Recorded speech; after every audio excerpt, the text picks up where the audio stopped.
Bonjour à tous, aujourd'hui je vais vous apprendre à comment correctement lire une carte, en revenant sur les différentes spécificités du PSCT.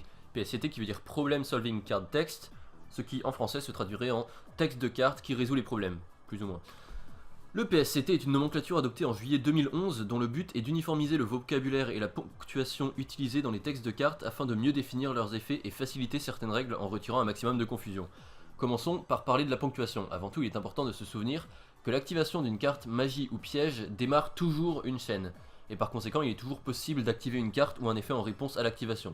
Pour ce qui est des monstres cependant, cela n'est vrai que lorsque le texte contient 2 points ou un point virgule, ou même les deux. Les effets de monstres sans cette ponctuation sont généralement des effets inhérents ou continus, mais nous reviendrons sur ces terminologies dans un cours futur. Les 2 points servent à séparer une condition d'activation de l'effet de la carte. Ainsi, si la condition sera spécifiée avant les 2 points, l'effet sera spécifié avec le coup, s'il y en a un, après les 2 points. Ainsi, la condition d'activation pour un OF torrentiel est qu'un ou plusieurs monstres aient été invoqués, et son effet est de détruire tous les monstres sur le terrain. Le point virgule a pour but de séparer le coût d'une carte et son effet. Cela est très important car lorsque vous activez une carte, vous devez impérativement payer son coût, même si l'effet est annulé. De même, un monstre dont les effets sont annulés peut malgré tout payer le coût d'activation de son effet, mais l'effet n'aura juste pas de résolution. Un très bon exemple de cela est Lilith, invoquée par la Guide des Enfers. Comme elle a été invoquée par la Guide des Enfers, son effet est annulé. Cependant, vous pourrez quand même sacrifier un monstre pour tenter d'activer son effet. Comme l'effet est annulé, vous ne pourrez pas profiter de sa résolution et ne chercherez donc pas de piège, mais vous aurez quand même pu sacrifier un monstre. Sur Pot des Désirs, bannir 10 cartes face cachée est le coup, et piocher 2 cartes est l'effet, puisque le coup est marqué avant le point virgule, et l'effet après. Passons maintenant aux conjonctions permettant de déterminer le timing et les prérequis d'activation d'un effet. Notre premier terme est puis. Puis indique que les deux parties de l'effet sont séparées et sont appliquées l'une après l'autre, et que la première partie de l'effet doit être appliquée pour que la seconde se résolve correctement. En revanche, la seconde partie de l'effet, celle avec le puis, n'a pas besoin de pouvoir s'appliquer pour que la première partie avant le puis fonctionne. Par exemple, l'annulation d'attaque indique, quand un monstre de l'adversaire déclare une attaque, et ça c'est notre condition puisqu'il y a 2 points, cibler le monstre, ceci est le coup parce que c'est suivi d'un point virgule, annuler l'attaque puis terminer la battle phase. Même si un quelconque effet empêche de terminer la battle phase, l'attaque du monstre sera quand même annulée. Cependant, si le monstre est immunisé aux effets de piège, alors son attaque ne sera pas annulée, et si l'attaque du monstre n'est pas annulée, comme il y a un puis dans le texte, alors la battle phase ne se terminera pas non plus, car le mot utilisé est puis. Notre deuxième terme est aussi après cela. Ce terme indique que les deux effets sont séquentiels, encore une fois, mais aucune des parties de l'effet n'est requise pour la résolution du texte. Ainsi, Goblinberg indique comme condition d'activation lorsque cette carte est invoquée normalement, et son effet est invoquer un monstre de level 4 ou moins depuis votre main. Aussi, après cela, changez cette carte en position de défense. Par conséquent, si l'adversaire chaîne par exemple un espace de négation à l'activation de votre Goblinberg, vous ne pourrez pas invoquer spécialement de monstre, mais comme votre Goblinberg a activé son effet, il passera quand même en mode défense. De même, si une carte empêche Goblinberg de changer de position de combat, son effet pourra quand même invoquer un monstre depuis la main, mais il restera en mode attaque. Le fait que ces deux termes rendent des effets séquentiels et non simultanés est très important car cela fait partie des situations qui peuvent faire rater le timing à une carte.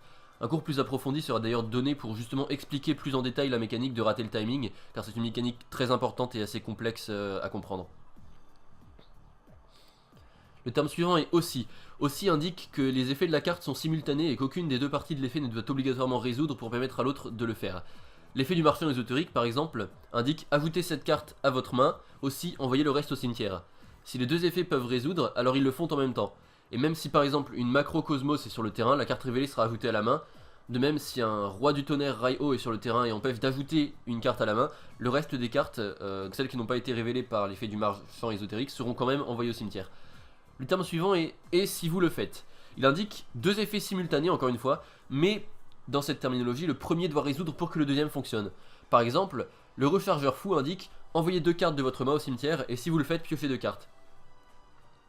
Les deux effets sont considérés comme simultanés. Cependant, si un macrocosmos est sur le terrain et que les 2 cartes que vous envoyez au cimetière sont donc bannies, alors vous ne pourrez pas piocher 2 cartes, car vous n'avez pas envoyé 2 cartes au cimetière. En revanche, si une carte vous empêche de piocher, vous enverrez quand même 2 cartes de votre main au cimetière si vous activez l'effet de votre rechargeur fou. Le dernier terme, « et » indique que les deux effets sont simultanés, et que les deux doivent pouvoir résoudre pour que l'autre effet résolve. Par exemple, Chawa le mythologique ne pourra pas s'invoquer spécialement du cimetière si un macrocosmos est sur le terrain, et il ne pourra pas défausser de monstres mythologiques si un espace de négation est sur le terrain.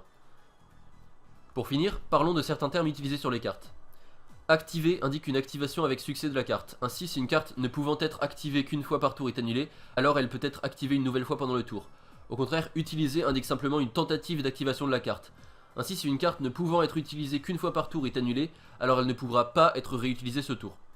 Et enfin, toute carte ciblant une carte utilisera spécifiquement le mot ciblé. Le terme ciblé en l'occurrence est particulièrement important par rapport à des cartes qui ne peuvent pas être ciblées par effet de carte par exemple, ou réagissent quand elles sont ciblées par effet de carte, comme la demoiselle aux yeux couleur bleue par exemple.